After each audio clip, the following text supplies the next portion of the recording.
Assalamualaikum warahmatullahi wabarakatuh. Bismillah wassalatu wassalamu ala rasulillah wa ba'du. Saudaraku yang dirahmati Allah, Islam adalah agama yang sempurna. Kesempurnaan Islam terlihat dari adanya syariat yang mengatur tentang segala aspek kehidupan manusia, mulai dari lahir sampai meninggal dunia. Termasuk dalam hal ini adalah urusan memilih calon pasangan. Karena dalam ajaran agama Islam, tidak semua tipe wanita baik untuk dinikahi.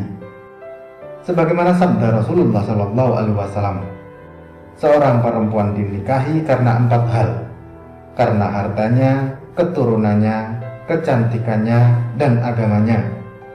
Maka hendaklah kamu memilih perempuan yang taat karena agamanya. Niscaya kamu akan beruntung. Hadis riwayat Bukhari dan Muslim. Oleh sebab itu, seorang laki-laki harus tahu mengenai beberapa sifat dari wanita yang perlu dipertimbangkan apabila hendak menikahinya. Karena jika memaksakan menikah dengan wanita ini, ada kemungkinan besar kehidupan dari saudaraku semuanya sulit mendapatkan keharmonisan dan kehangatan dalam rumah tangga. Lalu siapa saja wanita yang kurang baik untuk dinikahi tersebut? Yang pertama adalah wanita an-nanah. Wanita an-nanah adalah wanita yang suka mengeluh dan mengadu. Menikahi wanita yang mempunyai sifat seperti ini hanya akan membuat kehidupan para suami menjadi sulit mendapatkan sakinah dalam keluarganya. Sebab mengeluh tidak akan mendatangkan solusi apapun, bahkan justru bisa menguras emosi dari suami. Sedangkan mengadu bisa menyebabkan kerusakan hubungan baik antar sesama, antar kerabat, bahkan dengan orang tua sendiri. Oleh sebab itu, wanita yang mempunyai sifat an-nanah sebaiknya dihindari apabila ingin dijadikan seorang istri. Lalu yang kedua adalah wanita man-nanah. Man-nanah merupakan sifat yang suka mengungkit-ungkit kebaikan dan jasa yang dilakukannya. Kebanyakan wanita seperti ini tidak mau disalahkan dan selalu ingin menang sendiri. Menikahi wanita tipe ini bisa membuat laki-laki terhambat menjalankan perannya sebagai pemimpin keluarga. Hal ini akan mulai terasa apabila dalam kehidupan keluarga dari saudaraku semuanya sedang ada masalah. Wanita tipe man-nanah akan mengungkit-ungkit kebaikan dan jasanya kepada suami.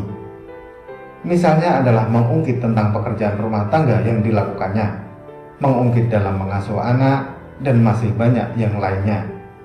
Padahal kita semua tahu, mengungkit-ungkit kebaikan insya Allah bisa menyebabkan terhapusnya pahala kebaikan tersebut. Lalu yang ketiga adalah wanita han-nanah. Han-nanah merupakan suatu sikap yang suka menceritakan dan membanggakan orang pada masa lalu. Hal ini tentu akan menyakitkan bagi pasangannya. Karena jika pasangan tidak seperti orang yang pernah ditemui atau bahkan mantan, maka yang terjadi adalah keretakan dalam rumah tangga. Dan tidak hanya itu saja, yang paling berbahaya adalah apabila seorang wanita dengan tipe han-nanah sampai membanggakan masa pacarannya sebelum menikah dan membangga-banggakan pacarnya di hadapan suami, tentu akan sangat beresiko pada kehidupan keluarganya.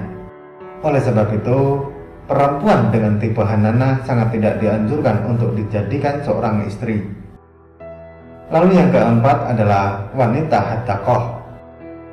Wanita hadaqah adalah wanita yang mempunyai keinginan belanjanya besar, mudah tertarik dengan suatu barang atau produk, dan suka meminta suami untuk membelikan barang-barang yang disukainya.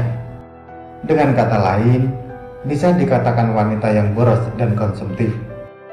Untuk tipe wanita yang seperti ini tidak hanya menguras emosi dari suaminya, akan tetapi juga akan menguras kantong dari suami. Sekalipun jika seorang suami tersebut adalah orang yang kaya raya, tetap saja boros tidaklah baik dan dilarang dalam agama Islam. Yang lebih parah adalah jika penghasilan seorang suami yang pas-pasan. Menuruti wanita hadaqah hanya akan membuat suami terperosok ke dalam hutang atau bahkan terjerumus ke dalam jalan yang haram.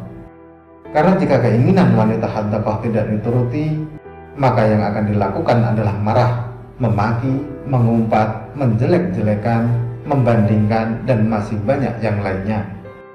Oleh karena itu, wanita dengan kepribadian hadaqah sangat kurang dianjurkan untuk dinikahi oleh laki-laki yang baik dan beriman.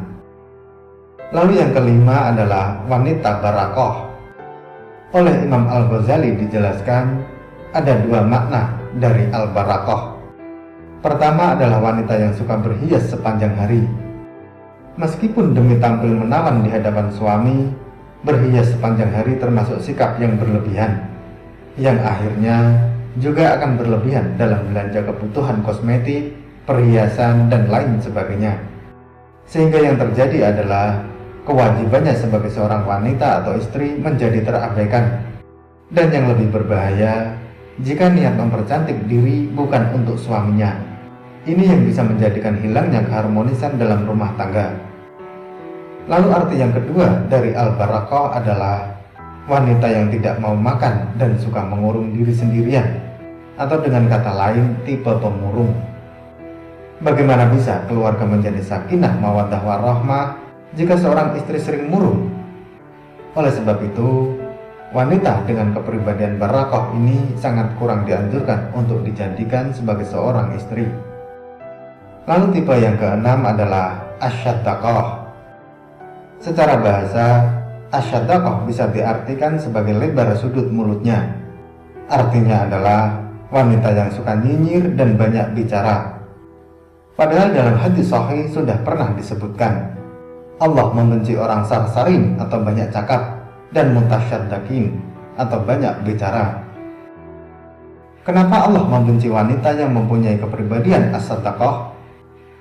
Karena tipe wanita seperti ini apapun akan dikomentari, dan komentarnya bukanlah komentar yang membangun dan bermanfaat. Akan tetapi kebanyakan adalah komentar yang menjerumuskan, menjelekkan, dan lain sebagainya. Apabila menikahi wanita dengan kepribadian as-saddaqah ini, maka akan sulit bagi suami menemukan kedamaian dalam rumah tangganya, karena semua sikap akan menjadi sasaran komentar dan nyinyir dari seorang istri. Padahal Rasulullah SAW pernah bersabda, sebaik-baik perempuan adalah yang menyenangkan suami apabila ia melihatnya, mentaati apabila suami menyuruhnya, dan tidak menyisihi atas diri dan hartanya dengan apa yang tidak disukai suaminya. Hadis riwayat Ahmad dan An-Nasai.